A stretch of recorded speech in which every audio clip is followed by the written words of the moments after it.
How is it going, everyone? The Trout91 here with another Call of Duty Modern Warfare Remastered video, giving you some more updates on the game itself. Now, if you still don't follow this man on Twitter, it is at Wendell Wobble, who is Amos Hodge. He's the lead designer at Raven Software, and he's been tweeting a few updates this week, which I thought I would relay to you if you haven't unfortunately seen them. And if you have, but you want to watch and enjoy some remastered gameplay, you can see it on the screen right in front of you. This is nothing special, this gameplay, just literally a little bit of what I had left on my hard drive. It's not a great gameplay, so there's nothing to really highlight in it. You can just see the epicness of this game. Going into the first topic. Now, this is something that we expected to kind of be in, and it's definitely something I requested, which was not available in the previous Call of Duty 4 and up to World at War, and Modern Warfare 2, I believe, is when... I don't even know if Black Ops might have been the case, but some of the older Call of Duties, basically, you had to use what you had unlocked in the online matches. So if you prestiged and you were a big Game Battles fanatic, you had to rank yourself back up and obtain weapons, attachments, etc. for private matches. And in the most recent Call of Duties, that's not been the case. Everything's been unlocked. And he tweeted out saying that everything is unlocked in the private matches, which is awesome to see and definitely something we expected. So that's just something to wet your whistle with as I get into the rest of them. Now, the original announcers are going to be making appearance for the original game mode. So the people who you can hear in the background going, UAV online, we've captured this, they're taking that. Those voiceovers will be the original voices you heard from COD 4. Now, the key thing to take away from this, as good news as that is, it's for the original game modes.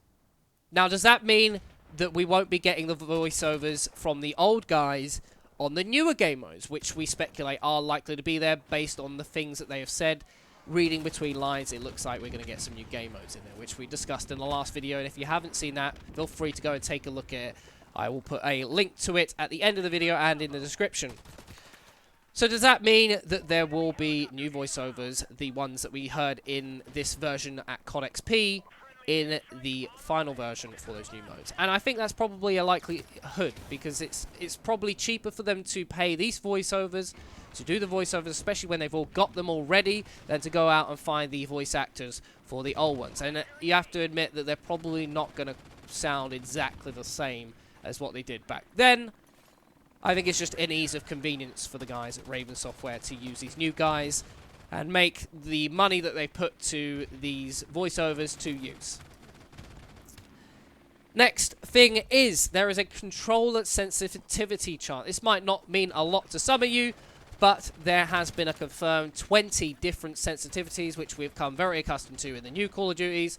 Back in the original COD 4, there was only 10 sensitivities available. Now we've doubled that to 20, and you can see exactly how those sensitivities match up based on the quickness of how you move. So you can go see that. I will also link a link in the description so you can see that chart for yourself and check it out. But it's definitely a big difference. Basically what you would have, for example, let's look down the chart. For a low sensitivity, you'd be looking at 0.6. For a sensitivity of 2, you'd be looking at 1. 3, you'd be looking at 1.4. Now, on Remastered, you're looking at 0.6 for 1, 0.8 for 2, 1 for 3. So it goes up by 0.2 increments every time until you reach the highest one, which is 4, and on a sensitivity of 20. And Call of Duty 4 also had a 4 for sensitivity of 10. So pretty standard stuff, but you can get a little bit more precise sensitivity on your controller. Now, the big one that I'm excited for, and I think a lot of people were hoping would be the case, is the medals. We know how big they are, how noisy they are, and not a lot of people are thrilled by them. I guess they're not too bad. I mean, I could live with them if they were there. They are kind of nice, but I think they pop up so regularly, they do kind of detract from the action a little bit. And I did say that the noise from them can get a little bit over the top when you're playing game modes like Search and Destroy, and you can't hear what's going on around you because you've got this big sound effect going off in your ear.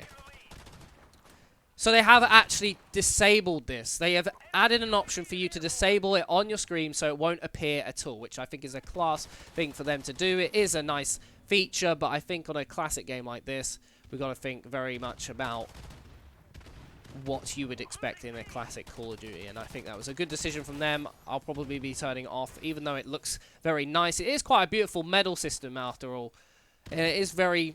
It has its perks to it, but I think I would just like to disable the noise, to be honest. That's all I would like, but disabling the entire thing is a pretty good compromise. Now, there's also been talk this week about the Modern Warfare Remastered campaign dropping early. Now, a lot of people were saying, well, a lot of shops were giving the campaign for Modern Warfare Remastered early. The 4th of October, I believe, is when it comes out, for you to actually get your hands on and have a chance to play it before the initial launch date was set for the game in November. A couple of retailers have been giving away their codes to people who have pre-ordered, so they will have it available to download when it is available. That does not necessarily mean that they can download it now, but I wouldn't be surprised if they can get it a lot earlier than some other people. I mean, obviously, the quicker you have the code, the quicker you can get that thing downloaded. If you have the digital version, all you have to do is wait and it will appear on your marketplace when it is available to download. You don't have to do anything or enter any codes for yourself. And then that's pretty much it. You'll be playing the Modern Warfare Remastered campaign on the 4th of October. I think that's quite a smart idea for them. They obviously want people to make sure that they're getting the experience of the Remastered campaign. They don't just want to make it and no one go and play it. And it's definitely going to whet people's appetites for some Call of Duty Remastered. I think it definitely gives people more of an incentive to pre-order the game a bit more and get remastered. I know a lot of people don't necessarily want to spend the money on Infinite Warfare. It's not their cup of tea. But this is going to give people a big incentive to play it. And just look at this game. It is beautiful. I can't wait to sink my teeth into Modern Warfare Remastered. Anyway, that's going to be the end of the video. I hope you did enjoy it. And if you did, do drop a like rating. Make sure you subscribe to this channel if you haven't done already. There'll be more Modern Warfare Remastered content. I'll probably be live streaming the campaign on a veteran difficulty, hopefully, without getting too angry about it. And we'll have some good fun times. So stay posted to this channel. I'll see you very soon. Peace out.